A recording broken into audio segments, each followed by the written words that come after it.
वाहिगुरु जी का खालसा, वाहिगुरु जी की फतेह। सारी साध संगत जी को प्यार भरी सत श्री अकाल।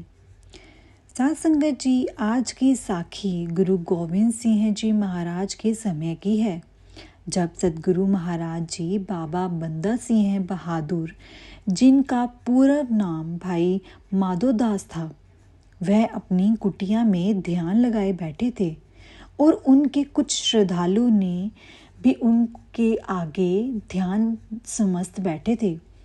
तो उनका एक श्रद्धालु भाग करके उनके पास आया और कहने लगा कि महंत जी, हमारे डेरे पर कोई आया है जिसने हमारे डेरे की मर्यादा को भंग कर दिया है। उसने हमारे डेरे में यहाँ पर खाना बनाता है, वहाँ पर बकरा पकाया है और वह आपके पलंग पर बैठ गया है जहाँ आप विराजमान होते हैं। तो उनमें से एक श्रद्धालु उठकर बोला कि इतनी हिम्मत किसने की? जिसने भी ऐसा किया है उसका नतीजा उसको भुगतना ही पड़ेगा। और कहने लगा कि बाबा जी, उसे पलंग पर से गिरा के नीचे पटको और उसके बाद जाकर उससे उसका परिचय पूछना। तो भाई माधोदास कहने लगे कि उससे पूछूंगा नहीं, उसे ऐसे ही पलंग पर बैठे बैठे मैं यहाँ लेकर आऊँगा अपनी शक्तियों के साथ। उसे पलंग समेत यहाँ पर अपने सामने लेकर आऊँगा। लेकिन ऐसा नहीं हुआ और माधोदास जी को एक आवाज़ सुनाई दी जिसने कहा कि हे माधोदास, अंधकार के अंधेरे से निकलकर सच्चाई के आकाश में जा। तो यह वचन सुनकर माधोदास ने अपने सेवकों से पूछा, क्या जो मैंने सुना वह तुमने भी सुना या तुम्हें भी वो चीज़ सुनाई दी? तो वो कहने लगे, नहीं महंत जी, हमें तो कुछ भी नहीं सुनाई दिया। और उसके बाद फिर आवाज़ सुनाई दी, हे माधोदास, परमात्मा की आवाज़ केवल परमात्मा ही सुन सकती है और आत्मा की आवाज़ केवल परमात्मा ही सुन सकता है। केवल मंत्र के साथ मन को शांति नहीं मिलती, मन को टिका करके रखना भी ज़रूरी है। आज तेरे सभी मंत्र तेरे काम नहीं आए। और यह तो सुनकर माधोदास सोचने लगा कि डेरे में पहुंचने वाला कोई आम व्यक्ति नहीं है। तो जब भाई माधोदास अपनी कुटिया में पहुंचा तो उसने देखा कि सतगुरु महाराज जी उसके पलंग पर विराजमान हैं और 4 सिंह सतगुरु के पीछे सजे खड़े हैं। तो जब उसकी मुलाकात सतगुरु महाराज जी से हुई तो उनमें से एक सिंह ने कहा कि माधोदास, तो यही सोच रहा है ना कि हमने तेरी कुटिया की मर्यादा भंग कर दी? तो यह सुनकर भाई माधोदास कहने लगा कि माफ़ करना महाराज, मेरे स्थान पर निर्दोष जीवों की हत्या हुई है और अब यहाँ की मिट्टी उनके रक्त से लाल है और अब मैं यहाँ पर ध्यान नहीं लगा सकता। तो यह सुनकर गुरु साहब बोले कि यही तो मुझे समझ नहीं आ रहा था कि बाहर मुगल निर्दोष जीवों को बकरों की तरह हलाल कर रहे हैं। ऐसा कौन सा मंत्र है जो इसे हो रहे अत्याचार पर ध्यान नहीं दे रहा? तो रजौरी का रहने वाला है तू, तभी सतलुज की रावी, व्यास, जमुना नदी, नर्मदा नदी पार करके गोदावरी के पास अपना डेरा डाला है। इसीलिए मेरी बात मान, एक बार फिर अपना सफ़र शुरू कर। रास्ते में तुझे एक गरीब किसान और रोते हुए दिखाई मिलेंगे। उनसे उनका हाल पूछना। उनकी मुस्कुराहट के पीछे बैठा परमात्मा तेरी राह देख रहा है। तो ये वचन सुनकर भाई माधोदास कहने लगे कि हे अंतर्यामी, आप कौन हो? तो गुरु साहब ने कहा कि मैं वही हूँ जिसे तू जानता है।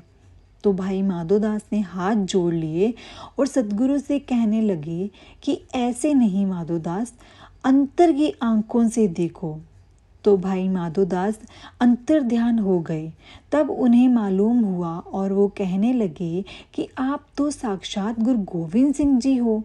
तो वहाँ मौजूद गुरुजी का एक सिंह बोला कि हाँ माधोदास, जैसे ही गुरु साहिब को तेरे बारे में पता चला तो गुरु साहब तुरंत डेरे में चले आए और भाई माधो दास से कहने लगे, कहा कि मेरे आहो भाग्य। तो गुरु साहब ने कहा कि अपनी भागों को और जगा, तू कर्मवीर हो और जिस कार्य के लिए तू इस धरती पर आया है उसकी कमान संभाल। तेरा स्वभाव तो शिकारियों वाला है।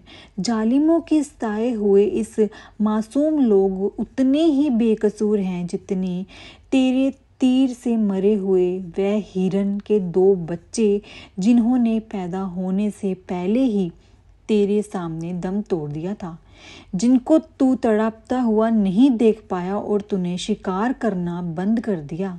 पहले तुमने तीर तोड़ दिए थे और फिर अपनी कमान को फेंक दिया था। उस पीड़ा ने तुझे लक्ष्मण देव से माधो दास बना दिया। तो गुरु साहब की यह वचन सुनकर भाई माधो दास भावुक हो गए और कहने लगे कि हे अंतर्यामी। तो गुरु साहब ने कहा कि हाँ माधो दास, तुम कौन हो? तो भाई माधो दास ने कहा कि मैं आपका बंदा। और भाई माधो दास जी कहने लगे कि वह कौन पापी हैं जिन्होंने बेकसूर लोगों का खून बहा दिया? तो ये सुनकर एक सिंह ने कहा कि क्या सजा दोगे? उनको तंत्र मंत्र से उनका मंजा पलट कर। तो यह सुनकर भाई माधो दास जी कहने लगे कि तंत्र मंत्र वाले माधो दास की मौत तो आपके दर्शन करने से पहले ही हो गई थी। बाजा वाले साइयाँ, अब आपके सामने आपका बंदा है। अब आप अपने बंदे को ऐसा सिंह बनाओ कि जिसकी तलवार किसी बेगुनाह पर उठे, ना ही किसी पापी को बख्शे और ना ही किसी बेगुनाह को मारे। तो यह सुनकर गुरु साहब बोले कि तुझे ऐसा बहादुर सिपाही बनाएंगे जो इंसानियत के दुश्मनों को लोहे के चने चबा देगा। तुम्हें हम गरीबों और मुगलों की सताई जनता का सहाई खालसा बनाएंगे। इस प्रकार भाई माधो दास बंदा सिंह बहादुर बन गए और गुरु के सिख बन गए। गुरु भटके हुए लोगों को सही तरह राह दिखाने के लिए सही स्थान, सही वक्त और सही माध्यम चुनते हैं। यहाँ पर भी सतगुरु ने भाई माधो दास के डेरे पर मांस पकाकर उसकी सोई हुई अंतर आत्मा को जगाया।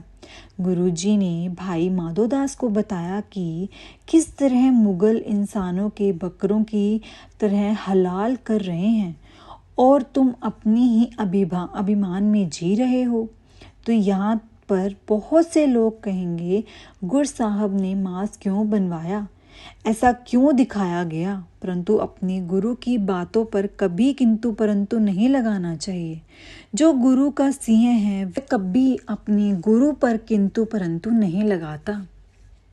साथ संगत जी, इसी के साथ हम आपसे इजाज़त लेते हैं और आगे ही मिलेंगे ऐसी ही नई साखियों के साथ।